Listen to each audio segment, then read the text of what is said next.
Revenons un peu sur l'astrologie charismatique et ces deux phases que j'appelle désormais la phase androgynale et la phase de l'alliance. J'ai montré que l'astrologie était au cœur des deux premiers chapitres de la Genèse et qu'on ne pouvait pas expliquer ces deux premiers chapitres sans cette dualité cyclique que l'astrologie charismatique met en avant, en évidence.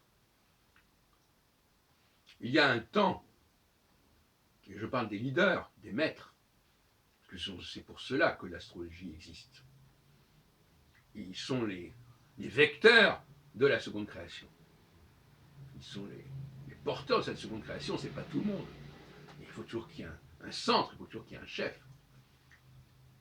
Donc déjà, croire que tout le monde est concerné, au premier degré, non.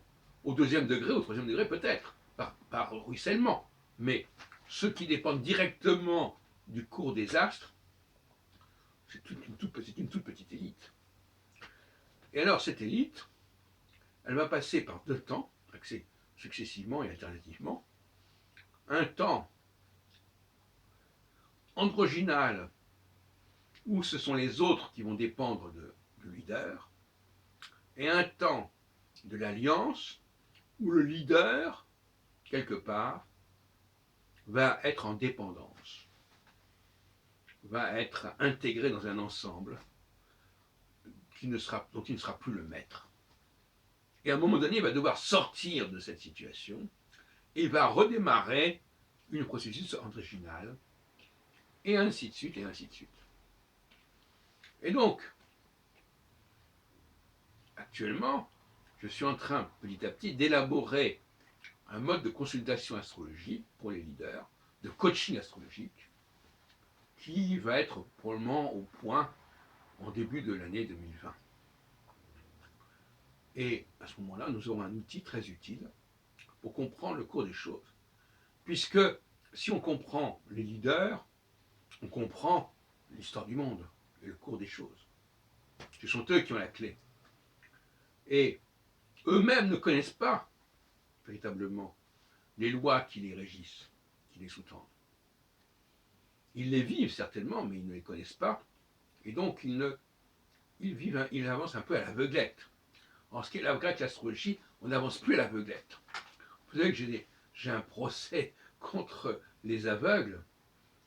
Je n'aime pas les aveugles qui ne regardent pas, qui ne voient pas, les non-voyants. Et qui se contentent de répéter ce qu'on leur dit. Un aveugle, il ne connaît le monde que parce qu'on lui en dit. Je plains les gens qui sont dans cet état. Et je dis qu'un homme éveillé est un homme qui regarde le monde. Et qui n'a pas besoin qu'on lui dise ce qui se passe, qu'il voit par ses propres yeux. Et qui ne se laisse pas embobiner par le déni qui consiste à dire « Ah, vous voyez ça, mais comment vous l'expliquez? Ah, ben si vous ne l'expliquez pas, c'est que ça n'existe pas. » Combien de fois on nous joue ce petit jeu? Vous n'expliquez pas ce que vous avez vu, donc ça n'existe pas. En revanche, je vous dis quelque chose que moi j'explique, et je vous dis que ça existe.